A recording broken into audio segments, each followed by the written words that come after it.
Leagues কাপের ফাইনালে হারের দুঃখ এখনো কাটিয়ে উঠতে পারেনি ইন্টার মায়ামি। সিয়াটল সাউন্ডার্সের কাছে ট্রফি হারানোর পর এবার মেজর লিগ সকারের শার্লটের বিপক্ষে হোঁচট খেল লিওনেল মেসির দল। 3টি গোল হজম করে মাঠ ছাড়তে হয়েছে তাদের। শার্লটের মাঠে ম্যাচের শুরুর দিকে অবশ্য মায়ামি গোলের সুযোগ পেয়েছিল।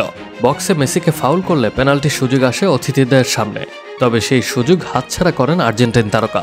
তার নেয়া পানেনকা শট দারুণ দক্ষতায় ঠেকিয়ে দেন শার্লটের গোলরক্ষক ক্রিস্টিয়ান খালিনা। পেনাল্টি মিসের পর যেন ভেঙে পড়ে মায়ামির রক্ষণ।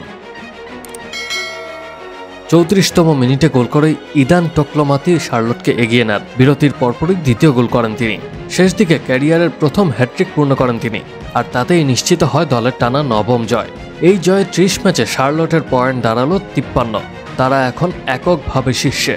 অন্যদিকে 26 ম্যাচে 46 পয়েন্ট নিয়ে টেবিলের 8ম স্থানে নেমে গেছে মায়ামি। খেলার পর মায়ামি কোচ হাভিয়ার মাস্টেরানো বলেন, আজ আমরা মোটেই ভালো খেলতে পারিনি। শার্লট আমাদের দুর্বল মুহূর্তগুলো কাজে লাগিয়েছে।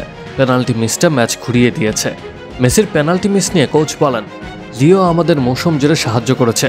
আজ সুযোগ কাজে না লাগলেও তার অবদান নিয়ে কোনো প্রশ্ন নেই।